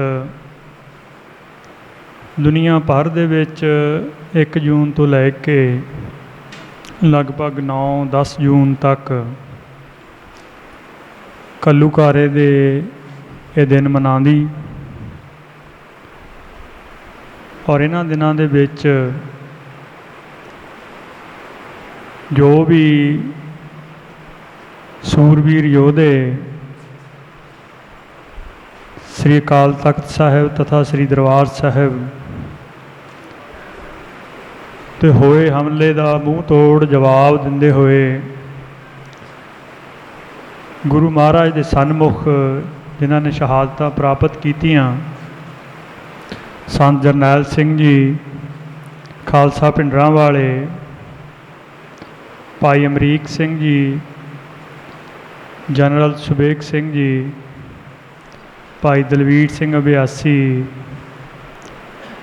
ਭਾਈ ਕਾਬਲ ਸਿੰਘ ਜੀ, ਬਖਸ਼ੀਸ਼ ਸਿੰਘ ਮਾਲੋਵਾਲ, ਰਾਮ ਸਿੰਘ ਸੁਲਤਾਨਪੁਰੀ, ਬੀਬੀ ਉਪਕਾਰ ਕੌਰ ਜਾਂ ਹੋਰ ਵੀ ਜਿਹੜੇ 200 ਸਿੰਘ ਉੱਥੇ ਜੂਝ ਕੇ ਸ਼ਹੀਦ ਹੋਏ, ਉਹਨਾਂ ਦੀ ਯਾਦ ਵਿੱਚ ਤਥਾ ਜਿਹੜੇ ਇਸ 1 ਜੂਨ ਤੋਂ ਲੈ ਕੇ 6 ਜੂਨ ਤੱਕ ਜਿਹੜੀ ਇਸ ਹਮਲੇ ਦੇ ਦੌਰਾਨ ਦਵੱਲੀ ਗੋਲੀ ਚੱਲੀ, ਉਹਦੇ ਵਿੱਚ ਉਸ ਫਾਇਰਿੰਗ ਦੇ ਵਿੱਚ ਆ ਕੇ ਸ਼ਹੀਦ ਹੋਏ ਬੱਚੇ, ਬੀਬੀਆਂ, ਬਜ਼ੁਰਗ ਜਾਂ ਨਿਹੱਥੇ ਨੌਜਵਾਨ, ਜਾਂ 6 ਤਰੀਕ ਤੋਂ ਬਾਅਦ 7, 8, 9 ਇਹ 3 ਦਿਨ ਜਦੋਂ ਫੌਜ ਨੇ ਉੱਥੋਂ ਦਰਬਾਰ ਸਾਹਿਬ ਕੰਪਲੈਕਸ ਦੇ ਵਿੱਚ ਉਹਨੂੰ ਖਾਲੀ ਕਰਾਉਣ ਦੇ ਲਈ ਉੱਥੇ ਤਲਾਸ਼ੀਆਂ ਦੀ ਇੱਕ ਮੁਹਿੰਮ ਚਲਾਈ, ਉਸ ਇਹਨਾਂ 3 ਦਿਨਾਂ ਦੇ ਵਿੱਚ ਬਹੁਤ ਸਾਰੇ ਸਰੀਰ ਪਿਆਸ ਕਰਕੇ ਗੁਰੂ ਮਹਾਰਾਜ ਚਰਨਾਂ ਜਾ ਵਿਰਾਜੇ, ਉਹਨਾਂ ਦੀਆਂ ਕੁਰਬਾਨੀਆਂ ਹੋਈਆਂ। ਔਰ ਕੁਛ ਐਸੇ ਵੀ ਸਰੀਰ ਸੀਗੇ ਜਿਹੜੇ ਸਾਰੇ ਸਿੰਘਾਂ ਦੇ ਸ਼ਹੀਦ ਹੋਣ ਤੋਂ ਬਾਅਦ ਜਿਨ੍ਹਾਂ ਨੂੰ ਸਰਾਵਾਂ ਦੇ ਕਮਰਿਆਂ ਦੇ ਵਿੱਚ ਹੱਥ ਗੋਲੇ ਗਰਨੈਡ ਸਿੱਟ ਕੇ ਜਾਨੇਵਾ ਫਾਇਰਿੰਗ ਕਰਕੇ ਨਿਹੱਥੇ ਸ਼ਰਧਾਲੂਆਂ ਨੂੰ ਜਿਹੜੇ ਉੱਥੇ ਗੁਰੂ ਅਰਜਨ ਦੇਵ ਸੱਚੇ ਪਾਤਸ਼ਾਹ ਦੇ ਸ਼ਹੀਦੀ ਦਿਹਾੜੇ ਕਰਕੇ ਆਏ ਸੀਗੇ, ਉਹਨਾਂ ਨੂੰ ਸ਼ਹੀਦ ਕੀਤਾ। ਉਹਨਾਂ ਸਾਰਿਆਂ ਦੀਆਂ ਸ਼ਹਾਦਤਾਂ ਨੂੰ ਯਾਦ ਕਰਨ ਦੇ ਲਈ ਆਪਾਂ ਇਕੱਤਰ ਹੁੰਦੇ ਹਾਂ। ਔਰ ਮੈਂ ਸਮਝਣਾ ਕਿ ਅੱਜ ਦਾ ਜਿਹੜਾ ਦੀਵਾਨ ਹੈ, ਇਸ ਦੀਵਾਨ ਦੇ ਵਿੱਚ ਬਹੁਤ ਸਾਰੀਆਂ ਐਸੀਆਂ ਸ਼ਖਸੀਅਤਾਂ ਬੈਠੀਆਂ ਜਿਨ੍ਹਾਂ ਦੇ ਉੱਤੇ ਮਹਾਰਾਜ ਨੇ ਐਸੀ ਕਿਰਪਾ ਕੀਤੀ, ਜਿਨ੍ਹਾਂ ਦੇ ਮਸਤਕ ਦੇ ਉੱਤੇ ਪਾਤਸ਼ਾਹ ਨੇ ਆਪਣਾ ਮਿਹਰ ਭਰਿਆ ਹੱਥ ਰੱਖਿਆ, ਜਿਨ੍ਹਾਂ ਤੋਂ ਸੇਵਾ ਲਈ ਦਿੱਲੀ ਤਖਤ ਦੇ ਖਿਲਾਫ ਜੂਝਣ ਦੀ। ਐਸੇ ਕਾਫੀ ਸਾਰੇ ਸੂਰਬੀਰ ਇੱਥੇ ਬੈਠੇ। ਪਾਤਸ਼ਾਹ ਗੁਰੂ ਘਰ ਦੇ ਵਿੱਚ ਸੂਰਮਾ ਕਿਸ ਨੂੰ ਕਹਿੰਦੇ, ਬਹੁਤ ਸਾਰੇ ਸੱਭਿਆਚਾਰ ਹੈਗੇ ਜਿਨ੍ਹਾਂ ਦੇ ਵਿੱਚ ਸੂਰਮਿਆਂ ਦੇ ਆਪੋ ਆਪਣੇ ਅਰਥ ਹੈ। ਗੁਰੂ ਘਰ ਕਿਸ ਕਿਸ ਬੰਦੇ ਨੂੰ ਸੂਰਮਾ ਕਿਹਾ ਜਾਂਦਾ, ਤੋ ਮਹਾਰਾਜ ਕਹਿੰਦੇ ਸੋ ਸੂਰਾ ਪ੍ਰਧਾਨ ਸੋ ਮਸਤਕ ਜਿਸ ਦਾ ਭਾਗ ਜਿਉ। ਤੋ ਐਸੇ ਬਹੁਤ ਸਾਰੇ ਸੂਰਮੇ ਬੈਠੇ ਜਿਨ੍ਹਾਂ ਕੋਲ ਮਹਾਰਾਜ ਨੇ ਸੇਵਾ ਲਈ। ਭਾਈ ਦਲਜੀਤ ਸਿੰਘ ਹੁਣੀ ਬੈਠੇ, ਭਾਈ ਲਾਲ ਸਿੰਘ ਹੁਣੀ ਬੈਠੇ, ਬਾਬਾ ਬਲਵੀਰ ਸਿੰਘ ਹੁਣੀ ਬੈਠੇ, ਸੁੱਖੀ ਭਾਜੀ ਵੀ ਆਏ, ਉਹ ਵੀ ਬੈਠੇ, ਭਾਈ ਹਰਜਿੰਦਰ ਸਿੰਘ ਜਿੰਦਾ ਹੁਣਾਂ ਦੇ ਭਾਈਆ ਜੀ ਭਾਈ ਇੰਦਰਜੀਤ ਸਿੰਘ ਹੁਣੀ ਬੈਠੇ, ਸ਼ਹੀਦ ਬਲਜਿੰਦਰ ਸਿੰਘ ਰਾਜੂ ਹੁਣੀ, ਉਹਨਾਂ ਦੇ ਮਾਤਾ ਜੀ ਸਰਜੀਤ ਕੌਰ, ਜਿਨ੍ਹਾਂ ਨੇ ਬਲਜਿੰਦਰ ਸਿੰਘ ਹੁਣਾਂ ਨੂੰ, ਭਾਈ ਸੁੱਖੇ ਔਰ ਜਿੰਦੇ ਹੁਣਾਂ ਨੂੰ ਆਪ ਅਰਦਾਸ ਕਰਕੇ ਤੋਰਿਆ, ਉਹ ਬੈਠੇ, ਭਾਈ ਸੁਰਜੀਤ ਸਿੰਘ ਪੈਂਟੇ ਹੁਣਾਂ ਦੀ ਭੈਣ ਜੀ ਸਰਬਜੀਤ ਕੌਰ ਹੁਣੀ ਬੈਠੇ, ਭਾਈ ਕੁਲਵੀਰ ਸਿੰਘ ਬੜਾ ਪਿੰਡ, ਉਹਨਾਂ ਦੀ ਧਰਮ ਸਮਤਨੀ ਕਸ਼ਮੀਰ ਕੌਰ ਜੀ ਬੈਠੇ, ਭਾਈ ਮਨੋਹਰ ਸਿੰਘ ਧੀਰਾ, ਉਹਨਾਂ ਦੀ ਧਰਮ ਸਮਤਨੀ ਬੈਠੇ, ਹੋਰ ਵੀ ਬਹੁਤ ਸਾਰੇ ਸੰਘਰਸ਼ਸ਼ੀਲ ਯੋਧੇ ਜਿਨ੍ਹਾਂ ਨੇ ਇਸ ਸਟਰਗਲ ਦੇ ਵਿੱਚ ਸਹਿਯੋਗੀਆਂ ਦਾ ਰੂਪ ਦੀ ਭੂਮਿਕਾ ਨਿਭਾਈ। ਮਹਾਰਾਜ ਨੇ ਉਹਨਾਂ ਕੋਲੋਂ ਐਸੀ ਸੇਵਾ ਲਈ। ਜਥੇਦਾਰ ਜਰਨੈਲ ਸਿੰਘ ਹੁਣੀ ਬੈਠੇ ਜਿਹੜੇ ਸਨ 71-72 ਤੋਂ ਹੀ ਇਸ ਸਟਰਗਲ ਦੇ ਪੀਰੀਅਡ ਦੇ ਵਿੱਚ ਹੈਗੇ। ਕਿਸ਼ਨਪੁਰਾ ਜੀ ਬੈਠੇ, ਬਾਬਾ ਹਰਦੀਪ ਸਿੰਘ ਮਹਾਰਾਜ ਹੁਣੀ ਬੈਠੇ, ਹੋਰ ਵੀ ਬਹੁਤ ਸਾਰੇ ਸਰੀਰ ਹੈਗੇ ਜਿਹੜੇ ਇੱਥੇ ਸਵਾਈਮਾਨ ਹੈ। ਤੋ ਬਹੁਤ ਸਾਰੀਆਂ ਵਿਚਾਰਾਂ ਹੋ ਚੁੱਕੀਆਂ। ਮੈਂ 10 ਕੁ ਮਿੰਟ ਦੇ ਵਿੱਚ ਤੁਹਾਡੇ ਨਾਲ ਕੁਝ ਬੇਨਤੀਆਂ ਸਾਂਝੀਆਂ ਕਰਨੀਆਂ। ਉਹ ਇਹ ਕਿ ਇਹ ਜਿਹੜਾ ਹਮਲਾ ਹੋਇਆ ਕਿਉਂ, ਇਸ ਦੇ ਬਾਰੇ ਸਰਦਾਰ ਪਰਮਜੀਤ ਸਿੰਘ ਹੁਣਾਂ ਨੇ ਤੁਹਾਡੇ ਨਾਲ ਬਾਤ ਪਾਈ। ਤੋ ਜਿੰਨਾ ਟਾਈਮ ਤੱਕ ਸਾਨੂੰ ਇਹ ਨਹੀਂ ਸਮਝ ਆਉਂਦੀ ਹੈ ਕਿ ਹਮਲਾ ਕਿਉਂ ਹੋਇਆ, ਤੋ ਉਸ ਜੋ ਹਮਲਾ ਉਦੋਂ ਹੋਇਆ ਸੀਗਾ ਉਹ ਅੱਜ ਤੱਕ ਜਾਰੀ ਆ। ਉਸ ਦਾ ਭਵਿੱਖ ਕਿਸ ਤਰ੍ਹਾਂ ਦਾ ਆਉਣ ਵਾਲਾ ਅਤੇ ਉਹਦਾ ਅਸੀਂ ਕਿੱਦਾਂ ਮੁਕਾਬਲਾ ਕਰਨਾ, ਉਹ ਸ਼ਾਇਦ ਸਾਨੂੰ ਸਮਝ ਨਹੀਂ ਆਏ। ਸੋ ਜਿਹੜੇ ਪ੍ਰਚਲਿਤ ਕਾਰਨ ਗਿਣੇ ਜਾਂਦੇ ਕਿ ਇੰਦਰਾ ਗਾਂਧੀ ਵੋਟਾਂ ਜਿੱਤਣ ਦੇ ਲਈ ਸ਼ਾਇਦ ਉਹਨੇ ਹਮਲਾ ਕੀਤਾ, ਜਾਂ ਅਕਾਲੀ ਦਲ ਦੀ ਕਾਂਗਰਸ ਦੀ ਦੋ ਪੋਲੀਟੀਕਲ ਪਾਰਟੀਆਂ ਦੀ ਲੜਾਈ ਸੀਗੀ, ਜਾਂ ਇੰਦਰਾ ਗਾਂਧੀ ਦਮਦਮੀ ਟਕਸਾਲ ਦੇ 13ਵੇਂ ਮੁਖੀ ਸੰਤ ਕਰਤਾਰ ਸਿੰਘ ਭਿੰਡਰਾਂ ਵਾਲਿਆਂ ਦੇ ਨਾਲ ਜੋ 1975 'ਚ ਦਿੱਲੀ ਦੇ ਵਿੱਚ ਇੱਕ ਦੀਵਾਨ ਦੇ ਵਿੱਚ ਇੱਕ ਘਟਨਾ ਹੋਈ ਸੀ, ਜਿਹਦੇ ਕਰਕੇ ਬਹੁਤ ਸਾਰੇ ਲੋਕ ਕਹਿੰਦੇ ਕਿ ਉਸ ਖੁੰਦਕ ਦੇ ਵਿੱਚੋਂ ਉਹਨੇ ਕੀਤਾ, ਜਾਂ ਹੋਰ ਵੀ ਕਈ ਛੋਟੇ ਕਾਰਨ ਗਿਣੇ ਜਾਂਦੇ। ਮੈਂ ਸਮਝਦਾ ਕਿ ਇਹ ਸਾਰੇ ਕਾਰਨ ਹਨ, ਪਰ ਇਹ ਪ੍ਰਧਾਨ ਕਾਰਨ ਨਹੀਂ ਹਨ। ਇਹ ਤਾਂ ਨਾਲ ਵਾਲੇ ਥੋੜ੍ਹੇ ਹੋਰ ਛੋਟੇ ਸਹਿਯੋਗੀ ਕਾਰਨ ਹੈ। ਸਭ ਤੋਂ ਵੱਡਾ ਕਾਰਨ ਇਹ ਸੀਗਾ, ਅਤੇ ਜਿਹੜਾ ਅੱਜ ਵੀ ਹੈ, ਜਿਹੜਾ ਸਦਾ ਹੀ ਰਹਿਣਾ, ਅਤੇ ਉਹ ਇੱਕ ਪੱਕਾ ਕਾਰਨ ਹੈ ਸਿੱਖਾਂ ਦੇ ਖਿਲਾਫ ਦੁਨੀਆ ਭਰ ਦੇ ਤਖਤਾਂ ਦੀ ਲੜਾਈ ਦਾ। ਜੋ ਮੁਗਲਾਂ ਵੇਲੇ ਦਿੱਲੀ ਦਰਬਾਰ ਦੀ ਸਿੱਖਾਂ ਨਾਲ ਲੜਾਈ ਸੀਗੀ, ਜੋ ਅਫਗਾਨਾਂ ਦੀ ਸਿੱਖਾਂ ਦੇ ਨਾਲ ਲੜਾਈ ਸੀਗੀ, ਜੋ ਮਰਾਠਿਆਂ ਦੀ ਰਹੀ, ਜੋ ਫਿਰੰਗੀਆਂ ਦੀ ਰਹੀ, ਉਹੀ ਅੱਜ ਦੇ ਵਿਪਰ ਤਖਤ ਦੀ ਲੜਾਈ। ਉਹਦੀ ਇੱਕੋ ਹੀ ਵਜ੍ਹਾ ਹੈ ਕਿ ਅਕਾਲ ਦੇ ਤਖਤ ਤੋਂ ਗੱਲ ਸਰਬੱਤ ਦੇ ਭਲੇ ਦੀ ਹੋਣੀ ਹੈ, ਅਕਾਲ ਦੇ ਤਖਤ ਤੋਂ ਗੱਲ ਖਾਲਸਾ ਜੀ ਦੇ ਬੋਲਬਾਲੇ ਦੀ ਹੋਣੀ ਹੈ, ਅਕਾਲ ਦੇ ਤਖਤ ਤੋਂ ਗੱਲ ਹਲੇਮੀ ਰਾਜ ਦੀ ਹੋਣੀ, ਅਕਾਲ ਦੇ ਤਖਤ ਤੋਂ ਗੱਲ ਸੁਤੰਤਰ ਵਿਚਰਨ ਦੀ ਹੋਣੀ, ਅਕਾਲ ਦੇ ਤਖਤ ਤੋਂ ਗੱਲ ਹਰੇਕ ਨਿਤਾਣੇ ਦੇ ਹੱਕ 'ਚ ਖੜਨ ਦੀ ਹੋਣੀ, ਔਰ ਅਕਾਲ ਦੇ ਤਖਤ ਤੋਂ ਗੱਲ ਹਰੇਕ ਜਰਵਾਣੇ ਦੀ ਭਖਿਆ ਕਰਨ ਦੀ ਹੋਣੀ, ਅਕਾਲ ਦੇ ਤਖਤ ਤੋਂ ਗੱਲ ਸਚਿਆਰੇ ਅਮਲ ਦੀ ਹੋਣੀ, ਸੱਚ ਦੀ ਹੋਣੀ, ਨਿਆਂ ਦੀ ਹੋਣੀ। ਤੋ ਜਿਹੜਾ ਦਿੱਲੀ ਦਾ ਤਖਤ ਹੈ, ਉੱਥੇ ਸਦਾ ਹੀ ਇਸ ਤੋਂ ਉਲਟ ਹੁੰਦੀ ਰਹੀ। ਉੱਥੇ ਸਰਬੱਤ ਦੇ ਭਲੇ ਦੀ ਬਜਾਏ ਕਦੇ ਮੁਗਲਾਂ ਦੇ ਭਲੇ ਦੀ ਗੱਲ ਚੱਲਦੀ ਰਹੀ, ਕਦੇ ਫਿਰੰਗੀਆਂ ਦੇ ਭਲੇ ਦੀ ਗੱਲ ਚੱਲਦੀ ਰਹੀ, ਕਦੇ ਅਫਗਾਨਾਂ ਦੇ ਭਲੇ ਦੀ ਗੱਲ ਚੱਲਦੀ ਰਹੀ। ਹੁਣ ਵੀ ਇੱਕ ਉੱਚ ਜਾਤਾਂ ਦੇ ਜਿਹੜੇ ਹਿੰਦੂਤਵੀ ਲੋਕ ਹੈ, ਉਹਨਾਂ ਦੇ ਭਲੇ ਦੀ, ਜਾਂ ਅਮੀਰ ਕਾਰਪੋਰੇਟ ਹੈ, ਉਹਨਾਂ ਦੇ ਭਲੇ ਦੀ ਗੱਲ। ਤੋ ਨਿਆਂ ਹਿਸਟਰੀ ਭਰੀ ਪਈ ਆ, ਜਿਹਦੇ ਵਿੱਚੋਂ ਅਨਿਆਂ ਦੀਆਂ, ਬੇਇਨਸਾਫੀ ਦੀਆਂ ਤੁਸੀਂ ਜਿੰਨੀਆਂ ਮਰਜ਼ੀ ਲੰਬੀਆਂ ਫਹਿਰਿਸਤਾਂ ਸੂਚੀਆਂ ਬਣਾ ਲਓ, ਨਿਆਂ ਦੀ ਕੋਈ ਗੱਲ ਹੀ ਨਹੀਂ ਹੈ, ਕਿਉਂਕਿ ਉੱਥੇ ਗੱਲ ਸਰਬੱਤ ਦੇ ਭਲੇ ਦੀ ਹੁੰਦੀ ਨਹੀਂ ਹੈ। ਤੋ ਜਦੋਂ ਫਲਸਫੇ ਦੇ ਵਿੱਚ ਇਹ ਊਚ ਨੀਚ ਪਈ ਆ, ਕੋਈ ਚੰਗਾ ਹੈ ਕੋਈ ਮਾੜਾ ਹੈ, ਤਾਂ ਉੱਥੇ ਨਾ ਤਾਂ ਨਿਆਂ ਹੋ ਸਕਦਾ, ਨਾ ਉੱਥੇ ਹਲੇਮੀ ਰਾਜ ਹੋਣਾ, ਨਾ ਉੱਥੇ ਬਰਾਬਰੀ ਵਾਲਾ ਸਮਾਜ ਹੋਣਾ, ਨਾ ਉੱਥੇ ਸਾਂਝੀਵਾਲਤਾ ਹੋਣੀ ਆ। ਤੋ ਇਸ ਕਰਕੇ ਇਹ ਇੱਕ ਬੁਨਿਆਦੀ ਮਸਲਾ ਹੈ, ਜਿੱਥੇ ਗੁਰਮੁਖਤਾਈ ਦੇ ਤਖਤ ਦੀ, ਉਸ ਮਨਮੁਖਤਾਈ ਦਾ ਜਿਹੜਾ ਤਖਤ ਹੈ, ਉਹਦੇ ਨਾਲ ਜਿਹੜੀ ਟੱਕਰ ਉਹ ਸਦੀਵ ਹੈ। ਪਰ ਖਾਸ ਕੁਝ ਘਟਨਾ ਹੋ ਜਾਂਦੀਆਂ ਨੇ ਜਿਹਦੇ ਕਰਕੇ ਲੜਾਈ ਦੀ ਜਾਂ ਵਿਰੋਧ ਦੀ ਚਾਲ ਹੈ ਉਹ ਖੂਨੀ ਰੂਪ ਧਾਰਦੀ ਹੈ। ਉਹ ਆਪਾਂ ਨੂੰ ਸਮਝਣ ਦੀ ਲੋੜ ਹੁੰਦੀ ਹੈ ਕਿ ਕਦੋਂ ਹਮਲਾ ਤਿੱਖਾ ਹੋਣਾ ਹੈ। 1975 ਦੇ ਵਿੱਚ ਇੰਡੀਆ ਦੇ ਵਿੱਚ ਐਮਰਜੈਂਸੀ ਲੱਗੀ ਤਾਂ ਉਸ ਐਮਰਜੈਂਸੀ ਕਰਕੇ ਐਮਰਜੈਂਸੀ ਤੋਂ ਸਾਰੇ ਇੰਡੀਆ 'ਚ ਲੱਗੀ, ਪਰ ਜਿਸ ਪ੍ਰਕਾਰ ਦਾ ਵਿਰੋਧ ਪੰਜਾਬ ਦੇ ਵਿੱਚੋਂ ਸਿੱਖਾਂ ਨੇ ਅਕਾਲੀ ਦਲ ਜਾਂ ਦਮਦਮੀ ਟਕਸਾਲ ਨੇ ਕੀਤਾ, ਉਸ ਰੋਸ ਉਸ ਵਿਰੋਧ ਦੇ ਸਦਕਾ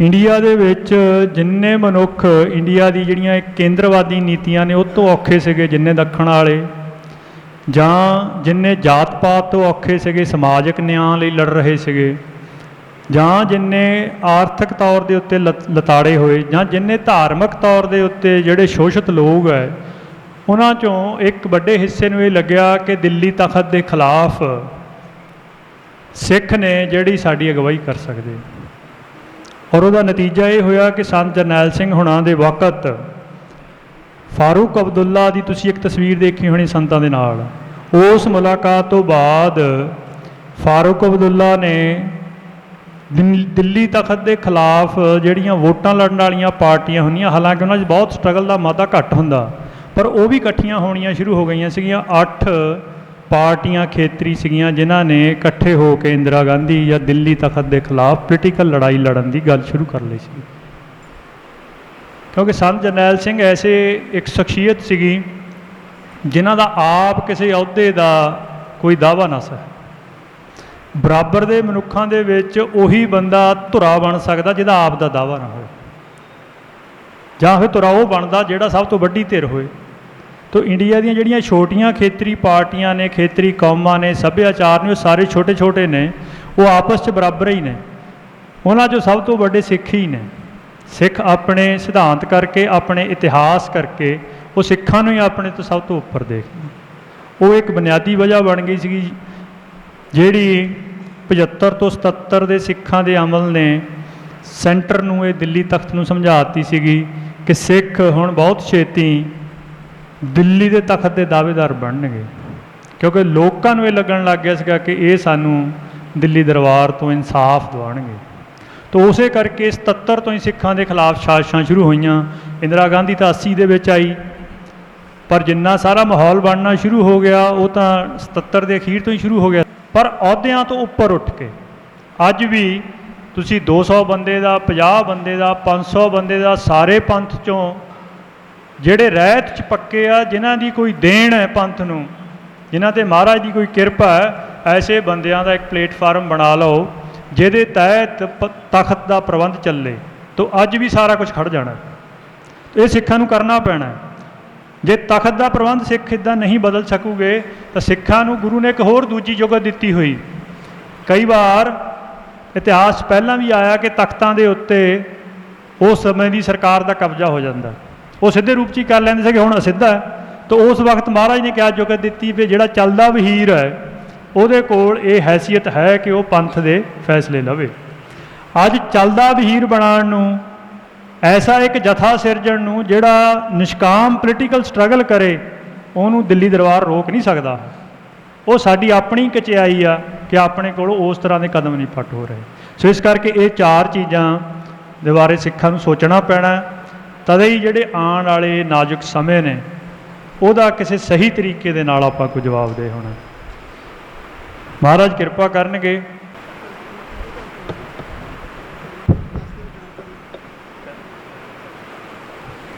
ਸ਼੍ਰੀ ਗੁਰੂ ਗ੍ਰੰਥ ਸਾਹਿਬ ਦੀ ਹਜ਼ੂਰੀ ਅੰਦਰ ਵਿਰਾਜਮਾਨ ਸਾਧ ਸੰਗਤ ਜੀ, ਸਭ ਤੋਂ ਪਹਿਲਾਂ ਫਤਿਹ ਸਾਂਝੀ ਕਰੀਏ ਜੀ।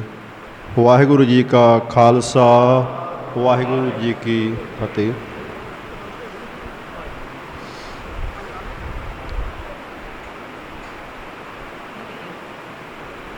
ਜਿਸ ਦਿਹਾੜੇ ਦੀ ਯਾਦ 'ਚ ਆਪਾਂ ਇਕੱਠੇ ਹੋਏ ਹਾਂ ਅਤੇ ਜੋ ਆਪਾਂ ਨੇ ਕਵੀਸ਼ਰ ਸਿੰਘਾਂ ਤੋਂ ਜਾਂ ਭਾਈ ਮਨਤੀਰ ਸਿੰਘ ਹੋਣਾ ਨੇ, ਪਰਮਜੀਤ ਸਿੰਘ ਹੋਣਾ ਨੇ ਜਿਹੜੀ ਵਿਚਾਰਾਂ ਦਿੱਤੀਆਂ ਨੇ, ਉਸੇ ਗੱਲ ਦਾ ਜਿਹੜਾ ਦੂਸਰਾ ਰੂਪ ਹੈ ਜਿਹਦੇ ਬਾਰੇ ਮੈਂ 3-4 ਗੱਲਾਂ ਕਰਨੀਆਂ ਨੇ। ਉਹ ਹੈ ਕਿ ਭਾਜੀ ਦਲਜੀਤ ਸਿੰਘ ਹੋਣਾ ਨੇ ਜੋ ਇੱਕ ਕਿਤਾਬ ਲਿਖੀ ਹੈ ਉਹਦੇ ਬਾਬਤ ਕੁਝ ਗੱਲਾਂ। ਪਹਿਲਾਂ ਤਾਂ ਇਹ ਕਿ ਜੋ ਹੁਣ ਆਪਾਂ ਗੱਲਾਂ ਸੁਣੀਆਂ ਨੇ ਉਹਦਾ ਇੱਕ ਪਾਸਿਓਂ ਸਿੱਧਾ ਸੰਬੰਧ ਹਥਿਆਰਾਂ ਨਾਲ ਹੈ ਜਾਂ ਤਾਕਤ ਦੀ ਜੰਗ ਨਾਲ ਹੈ। ਇਹ ਰੂਪ ਸਾਰੇ ਪਸ਼ੂ ਪੰਛੀਆਂ ਤੋਂ ਲੈ ਕੇ ਹਰ ਬੰਦੇ ਨੂੰ ਸਮਝ ਆਉਂਦਾ ਹੈ ਕਿ ਡਾਂਗ ਕੀ ਹੈ। ਜਿਹੜਾ ਸ਼ਬਦ ਦਾ ਰੂਪ ਹੈ ਇਹ ਮਨੁੱਖ ਦੇ ਹਿੱਸੇ ਆਇਆ ਬਾਕੀ ਜਾਨਵਰਾਂ ਨਾਲ। ਸਿੱਖਾਂ ਲਈ ਇਹ ਹੋਰ ਵੱਡਾ ਹੈ ਕਿਉਂਕਿ ਗੁਰੂ ਸਾਹਿਬ ਨੇ ਸਾਨੂੰ ਸ਼ਬਦ ਗੁਰੂ ਕਿਹਾ। ਇਸ ਕਰਕੇ ਕਿਤਾਬ ਦੇ ਬਾਰੇ ਜਦੋਂ ਮੈਂ ਗੱਲ ਕਰ ਰਿਹਾ ਤਾਂ ਇਹਨੂੰ ਮੈਂ ਇਹ ਮੰਨ ਕੇ ਕਰ ਰਿਹਾ ਕਿ ਜਿੱਥੇ ਵੀ ਕੋਈ ਧਿਰ ਆਪ ਦੇ ਹੱਕ ਲਈ ਜਾਂ ਸਰਬੱਤ ਦੇ ਭਲੇ ਲਈ ਜੰਗ ਲੜਦੀ ਹੈ, ਉਹ ਸ਼ਾਂਤਮਈ ਲੜੇ, ਉਹ ਹਥਿਆਰ ਨਾਲ ਲੜੇ ਜਾਂ ਅੱਜ ਕੱਲ੍ਹ ਜਿਹੜੇ ਸਾਡੇ ਜੇਬਾਂ 'ਚ ਸੰਦ ਨੇ ਉਹਦੇ ਨਾਲ ਲੜੇ, ਪਰ ਹਰ ਲੜਾਈ ਸ਼ਬਦਾਂ ਨਾਲ ਸ਼ੁਰੂ ਹੁੰਦੀ, ਅਖੀਰ ਨੂੰ ਸ਼ਬਦਾਂ ਨਾਲ ਮੁੱਕਦੀ ਹੈ। ਸੋ ਜੇ ਅਸੀਂ ਜਿੱਤ ਵੀ ਗਏ ਤੇਗ ਲੈ ਕੇ ਤਾਂ ਵੀ ਲਿਖਿਆ ਜਾਂਦਾ ਕਿ ਹਾਂ ਬਈ ਇਹ ਮਾਲਕ ਨੇ। ਦੂਜਾ ਕਿ ਜੋ ਵੀ ਲਿਖਤੀ ਹੁੰਦਾ ਹੈ ਉਹਦੇ ਕੁਝ ਰੂਪ ਹੁੰਦੇ ਨੇ ਅਤੇ ਹਰੇਕ ਧਿਰ ਆਪਣੇ ਮੁਤਾਬਕ ਉਹਨੂੰ ਲਿਖਦੀ ਹੈ। ਮਸਲਨ ਜੋ ਇਹ ਕਿਤਾਬ ਹੈ ਇਹਦੇ ਤੋਂ ਪਹਿਲਾਂ ਸਾਡੇ ਕੋਲੇ 3 ਰੂਪ ਨੇ ਜਿਹਦੇ ਰਾਹੀਂ ਸਾਨੂੰ ਜਾਣਕਾਰੀ ਮਿਲਦੀ ਹੈ ਕਿ ਜੋ ਪਿੱਛੇ ਵਾਪਰਿਆ ਹੋਵੇ। ਸਭ ਤੋਂ ਪ੍ਰਸਿੱਧ ਰੂਪ ਹੈ ਇਤਿਹਾਸ ਲਿਖਣਾ। ਤਾਂ ਜਿਹੜੇ ਬੰਦੇ ਪੜ੍ਹਦੇ ਜਾਂ ਪੜ੍ਹਾਉਂਦੇ ਨੇ ਉਹ ਜਾਣਦੇ ਨੇ ਕਿ ਇਤਿਹਾਸ ਲਿਖਣ ਦੀਆਂ ਕੁਝ ਵਿਧੀਆਂ ਹੁੰਦੀਆਂ ਨੇ। ਉਹਦਾ ਇੱਕ ਸੰਚਾ ਹੁੰਦਾ ਹੈ, ਉਹਦਾ ਇੱਕ ਚੌਖਟਾ ਹੁੰਦਾ ਹੈ। ਅਤੇ ਦੁਨੀਆ 'ਚ ਆਮ ਤੌਰ 'ਤੇ ਜੋ ਹੁਣ ਰੂਪ ਪ੍ਰਚਲਿਤ ਹੈ ਉਹਨੂੰ ਯੂਰਪ ਦਾ ਤਰੀਕਾ ਕਹਿੰਦੇ ਨੇ, ਜਿਹੜਾ ਰੋਮਨਾਂ ਦੇ ਤਰੀਕੇ ਨਾਲ ਸ਼ੁਰੂ ਹੋਇਆ ਸੀ। ਅਤੇ ਇਹ ਕਿਤਾਬ ਹੈ ਜਿਹੜੀ ਉਸ ਰੂਪ 'ਚ ਇਹ ਇਤਿਹਾਸ ਨਹੀਂ ਹੈ ਜਿਸ ਰੂਪ 'ਚ ਅਸੀਂ ਸਕੂਲੀ ਜਾਂ ਕਾਲਜਾਂ ਦੀ ਪੜ੍ਹਾਈ ਰਾਹੀਂ ਜਾਂ ਦੁਨੀਆ ਦੇ ਭਾਰੂ ਗਿਆਨ ਪ੍ਰਬੰਧ ਰਾਹੀਂ ਪੜ੍ਹਦੇ ਹਾਂ ਜਾਂ ਸਮਝਦੇ ਹਾਂ। ਇਹ ਉਹਦੇ ਬਾਰੇ 'ਚ ਪਹਿਲੀ ਗੱਲ ਹੈ। ਦੂਸਰਾ ਹੁੰਦਾ ਹੈ ਕਿ ਜੇ ਇਤਿਹਾਸ ਨਾ ਲਿਖਿਆ ਹੋਵੇ ਤਾਂ ਜੀਵਨੀ ਜਾਂ ਸਵੈ ਜੀਵਨੀ ਲਿਖੀ ਜਾਂਦੀ ਹੈ ਕਿ ਜਿਹੜੇ ਬੰਦੇ ਕਿਸੇ ਖਾਸ ਸਮੇਂ ਦੀ ਸੰਘਰਸ਼ ਦੇ ਜੰਗ ਦੇ ਹਿੱਸੇਦਾਰ ਹੁੰਦੇ ਨੇ, ਜੇ ਉਹ ਆਪ ਲਿਖਣ ਤਾਂ ਉਹ ਸਵੈ ਜੀਵਨੀ ਹੁੰਦੀ, ਜੇ ਦੂਜੇ ਲਿਖਣ ਤਾਂ ਉਹ ਜੀਵਨ ਹੁੰਦੀ ਹੈ। ਜਿੱਦਾਂ ਬਾਬਾ ਸੋਹਣ ਸਿੰਘ ਭਕਨਾ ਨੇ ਗਦਰ ਲਹਿਰ ਬਾਰੇ ਲਿਖਿਆ ਵੀ ਮੇਰੀ ਰਾਮ ਕਹਾਣੀ, ਉਹ ਤਰੀਕਾ ਹੁੰਦਾ ਉਹਦਾ। ਤਾਂ ਇਹ ਕਿਤਾਬ ਉਸ ਤਰੀਕੇ ਵੀ ਨਹੀਂ ਹੈ।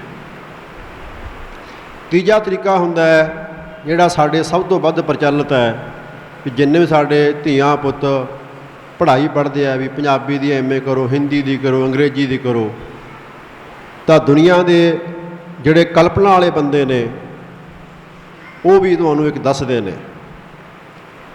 ਮਸਲਨ ਸੰਘਰਸ਼ ਬਾਰੇ ਬਹੁਤ ਸਾਰੀਆਂ ਕਹਾਣੀਆਂ ਆਈਆਂ ਹੋਈਆਂ ਨੇ, ਕੁਝ ਲੋਕਾਂ ਨੇ ਪੜ੍ਹੀਆਂ ਹੋਣਗੀਆਂ। ਤਾਂ ਉਹ ਤੀਜਾ ਤਰੀਕਾ ਹੁੰਦਾ ਜਿਹਨੂੰ ਕਹਿੰਦੇ ਆ ਸਾਹਿਤਕ ਰਚਨਾ। ਉਹਦੇ 'ਚ ਕਲਪਨਾ ਦੀ ਬਹੁਤ ਜ਼ਿਆਦਾ ਖੁੱਲ੍ਹ ਹੁੰਦੀ ਹੈ। ਵਾਹਿਗੁਰੂ ਜੀ ਕਾ ਖਾਲਸਾ, ਵਾਹਿਗੁਰੂ ਜੀ ਕੀ ਫਤਿਹ। ਬਹੁਤ ਬਹੁਤ ਧੰਨਵਾਦ। ਹੁਣ ਆਪਾਂ ਜਿਹੜੀ ਕਿਤਾਬ ਹੈ ਉਹ ਆਪਾਂ ਜਾਰੀ ਕਰਨੀ। ਉਹਦੇ ਲਈ ਸਾਡਾ ਇਹ ਵਿਚਾਰ ਸੀਗਾ ਕਿ ਵੈਸੇ ਤਾਂ ਇਸ ਦੀਵਾਨ ਦੇ ਵਿੱਚ ਬਹੁਤ ਸਾਰੀਆਂ ਮਹਾਰਾਜ ਹਸਤੀਆਂ ਬੈਠੀਆਂ ਅਤੇ ਸਾਰੇ ਸਨਮਾਨਯੋਗ ਹੀ ਇੱਥੇ ਸ਼ਖਸੀਅਤਾਂ ਬੈਠੀਆਂ ਨੇ। ਅਤੇ ਉਹਦੇ ਵਿੱਚੋਂ ਆਪਾਂ ਕੁਛ ਚੁਣਵੇਂ ਸਰੀਰ ਉਹਨਾਂ ਦੇ ਰਾਹੀਂ ਇਹ ਕਿਤਾਬ ਜਿਹੜੀ ਜਾਰੀ ਕਰਾਣੀ। ਅਤੇ ਉਹਨਾਂ ਦੇ ਵਿੱਚ ਮੈਂ ਬੇਨਤੀ ਕਰੂੰਗਾ ਸਭ ਤੋਂ ਪਹਿਲਾਂ ਮਾਤਾ ਸੁਰਜੀਤ ਕੌਰ ਜੀ ਹੁਣਾਂ ਨੂੰ, ਜਿਹੜੇ ਭਾਈ ਬਲਜਿੰਦਰ ਸਿੰਘ ਜੀ ਰਾਜੂ ਹੁਣਾਂ ਦੇ ਮਾਤਾ ਜੀ, ਉਹਨਾਂ ਨੂੰ ਬੇਨਤੀ ਕਰੂੰਗਾ ਕਿ ਉਹ ਆ ਜਾਣ। ਉਸ ਤੋਂ ਬਾਅਦ ਮਾਤਾ ਸ਼ਮਿੰਦਰ ਕੌਰ ਜੀ ਹੁਣਾਂ ਨੂੰ ਬੇਨਤੀ ਕਰੂੰਗਾ, ਜਿਹੜੇ ਭਾਈ ਮਨੋਹਰ ਸਿੰਘ ਧੀਰਾ ਹੁਣਾਂ ਦੇ ਧਰਮ ਸਮਤਨੀ ਨੇ, ਉਹਨਾਂ ਨੂੰ ਬੇਨਤੀ ਕਰੂੰਗਾ ਕਿ ਉਹ ਵੀ ਆ ਜਾਣ ਇੱਥੇ। ਉਸ ਤੋਂ ਬਾਅਦ मैं बेनती करूँगा ਜਿਹੜੇ ਬਹੁਤ ਲੰਬੀਆਂ ਜੇਲਾਂ ਕੱਟੀਆਂ ਨੇ ਜਿਨ੍ਹਾਂ ਸਿੰਘਾਂ ਨੇ, ਉਹਨਾਂ ਦੇ ਵਿੱਚੋਂ 2 ਸਿੰਘਾਂ ਨੂੰ, ਉਹਨਾਂ ਦੇ ਵਿੱਚ ਭਾਈ ਲਾਲ ਸਿੰਘ ਜੀ ਅਕਾਲਗੜ੍ਹ, ਉਹਨਾਂ ਨੂੰ ਮੈਂ ਬੇਨਤੀ ਕਰੂੰਗਾ। ਔਰ ਉਸ ਤੋਂ ਬਾਅਦ ਬਾਬਾ ਬਲਵੀਰ ਸਿੰਘ ਜੀ ਜਿਨ੍ਹਾਂ ਨੇ 2 ਉਮਰ ਕੈਦਾਂ ਕੱਟੀਆਂ ਨੇ ਮੂਵਮੈਂਟ ਦੇ ਵਿੱਚ। ਉਂਝ ਇਹ ਤਾਂ ਹੈ ਵੀ ਇੱਕ ਉਮਰ ਕੈਦ ਭਾਈ ਲਾਲ ਸਿੰਘ ਹੋਣਾ ਨੇ, ਭੁੱਲਰ ਸਾਹਿਬ ਹੋਣਾ ਨੇ ਜਾਂ ਖੇੜਾ ਸਾਹਿਬ ਹੋਣਾ ਨੇ ਇੱਕੋ ਹੀ ਉਮਰ ਕੈਦ ਕੱਟੀ, ਬਹੁਤ ਲੰਬਾ ਟਾਈਮ 25-25 30-30 ਸਾਲ, ਪਰ ਇਹਨਾਂ ਨੇ 2 ਕੱਟੀਆਂ ਨੇ। ਇਸ ਕਰਕੇ ਇਹਨਾਂ ਨੂੰ ਬੇਨਤੀ ਆ, ਆ ਜਾਓ ਬਾਬਾ ਜੀ। ਔਰ ਉਸ ਤੋਂ ਬਾਅਦ ਮੈਂ ਬੇਨਤੀ ਕਰੂੰਗਾ ਕੁਛ ਐਸੇ ਪਰਿਵਾਰ ਜਿਨ੍ਹਾਂ ਨੇ ਖਾੜਕੂ ਮੂਵਮੈਂਟ ਵੇਲੇ ਵੀ, ਖਾੜਕੂ ਮੂਵਮੈਂਟ ਤੋਂ ਪਹਿਲਾਂ ਵੀ ਔਰ ਖਾੜਕੂ ਮੂਵਮੈਂਟ ਤੋਂ ਬਾਅਦ ਵੀ ਹਰ ਤਰੀਕੇ ਦੇ ਨਾਲ ਸਹਾਇਤਾ ਕੀਤੀ ਇਸ ਸੰਘਰਸ਼ ਦੀ, ਸਾਰਾ ਜੀਵਨ ਇਸ ਸੰਘਰਸ਼ 'ਚ ਲੰਘਿਆ ਜਿਨ੍ਹਾਂ ਦਾ। ਉਹਨਾਂ ਦੇ ਵਿੱਚੋਂ ਸਰਦਾਰ ਜਰਨੈਲ ਸਿੰਘ ਹੁਸੈਨਪੁਰ, ਉਹਨਾਂ ਨੂੰ ਬੇਨਤੀ। ਔਰ ਜਥੇਦਾਰ ਅਮਰੀਕ ਸਿੰਘ ਜੀ ਈਸੜੂ ਸਾਹਿਬ,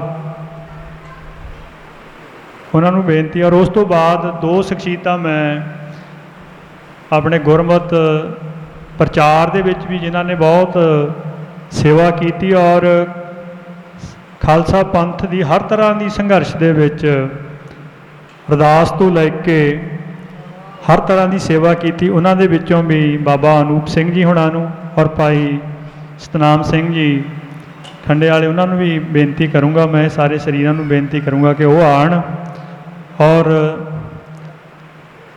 ਭਾਈ ਦਲਜੀਤ ਸਿੰਘ ਜੀ ਹੁਣਾਂ ਨੂੰ ਮੈਂ ਬੇਨਤੀ ਕਰੂੰਗਾ ਕਿ ਇਹ ਸਾਰੀਆਂ ਸ਼ਖਸੀਅਤਾਂ ਨੂੰ, ਭਾਈ ਸਤਨਾਮ ਸਿੰਘ ਜੀ ਝਾਂਜੀਆਂ ਸਾਹਿਬ ਵੀ ਨੂੰ ਬੇਨਤੀ ਕਿ ਉਹ ਵੀ ਆ ਜਾਣ, ਕਿ ਇਹਨਾਂ ਸਾਰਿਆਂ ਨੂੰ ਕਿਤਾਬ ਭੇਂਟ ਕਰਕੇ ਜਾਰੀ ਕਰਨ। ਭਾਜੀ ਦੇ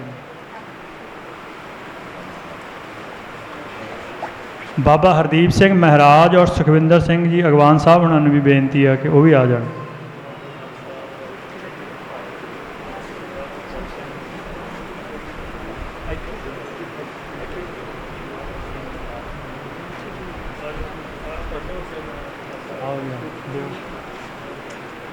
ਆ ਹਟਾ ਦਈਏ ਜੇ ਹਟਾਉਣਾ ਤੇ।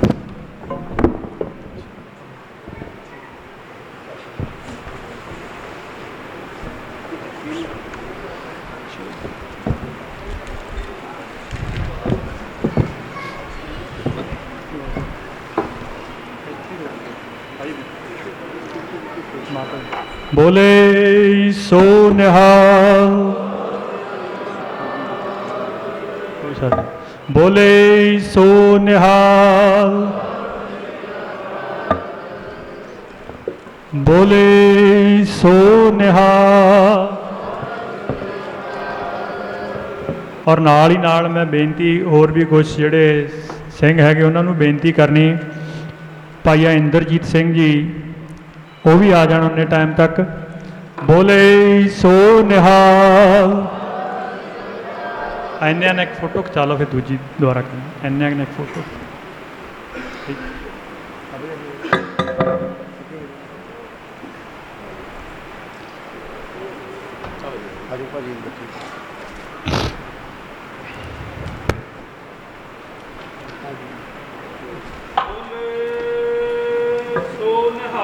ਸਤਿ ਸ੍ਰੀ ਅਕਾਲ।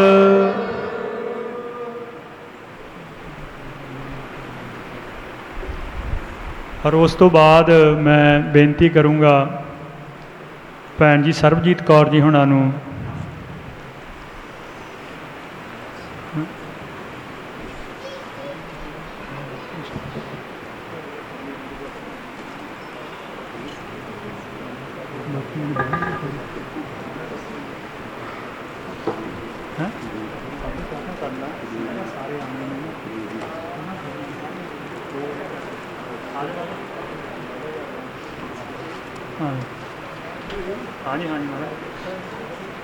और इस तो बाद मैं बेनती करूँगा भैन जी खुशमीर कौर जी हुणा नूं और भैन जी सरताज कौर हुणा नूं।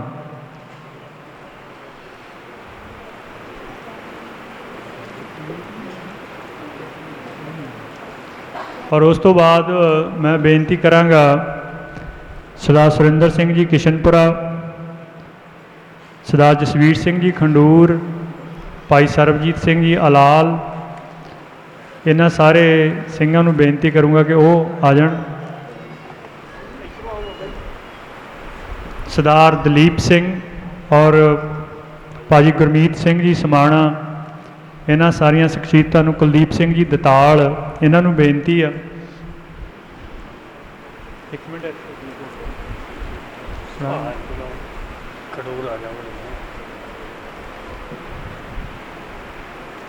ਔਰ ਭਾਜੀ ਨਿਰਮਲ ਸਿੰਘ ਜੀ ਡੱਲੇਵਾਲ, ਉਹਨਾਂ ਨੂੰ ਬੇਨਤੀ ਹੈ ਕਿ ਉਹ ਵੀ ਆਣ। ਭਾਈ ਨਿਰਮਲ ਸਿੰਘ ਜੀ,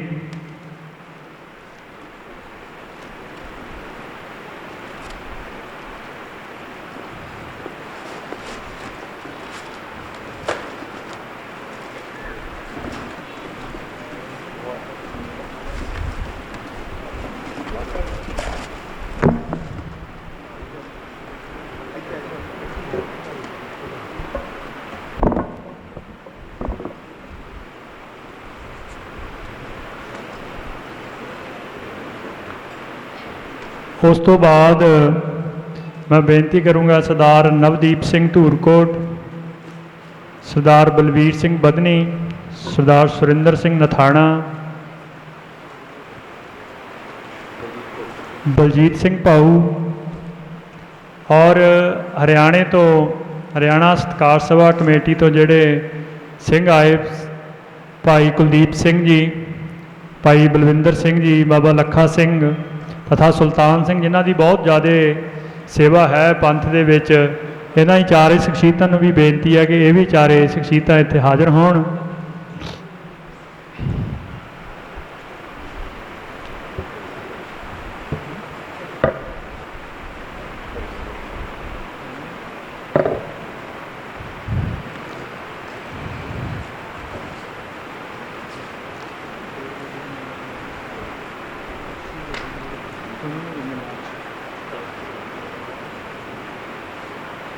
ਸਰਦਾਰ ਕੁਲਵਿੰਦਰ ਸਿੰਘ ਤੇਂਗ, ਜਿਹੜੇ ਭਾਈ ਦਲਜੀਤ ਸਿੰਘ ਉਹਨਾਂ ਦੇ ਜੱਦੀ ਪਿੰਡ ਤੋਂ, ਉਹਨਾਂ ਨੂੰ ਵੀ ਬੇਨਤੀ ਹੈ ਕਿ ਉਹ ਵੀ ਆ ਜਾਣ।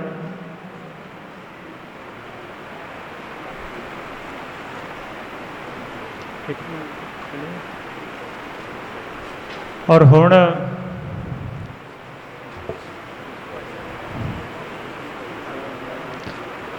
ਸਰਦਾਰ ਕੁਲਵਿੰਦਰ ਸਿੰਘ ਜੀ ਬਬਰ ਮਜਾਰਾ,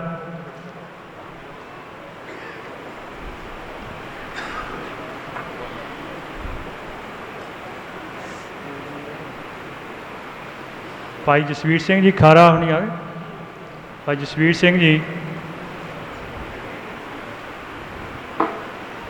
ਸਰਦਾਰ ਹਰਵਿੰਦਰ ਸਿੰਘ ਜੀ ਫਗਵਾੜਾ, ਸਰਦਾਰ ਹਰਵਿੰਦਰ ਸਿੰਘ ਜੀ, ਸਰਦਾਰ ਮਨਜਿੰਦਰ ਸਿੰਘ ਤੇ ਹਰਵਿੰਦਰ ਸਿੰਘ ਦੋਨੋਂ ਨੂੰ ਹੀ ਬੇਨਤੀ ਹੈ।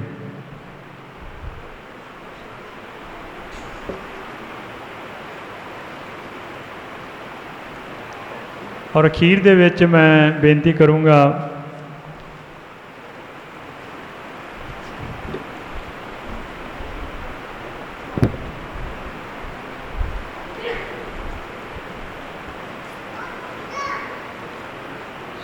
ਅਖੀਰ ਦੇ ਵਿੱਚ ਮੈਂ ਬੇਨਤੀ ਕਰੂੰਗਾ ਕਿ ਸਿੱਖ ਯੂਥ ਪਾਵਰ ਆਫ ਪੰਜਾਬ, ਉਹਨਾਂ ਦੇ ਜਿਹੜੇ ਮੁਖੀ ਸਿੰਘ ਹੈਗੇ ਆ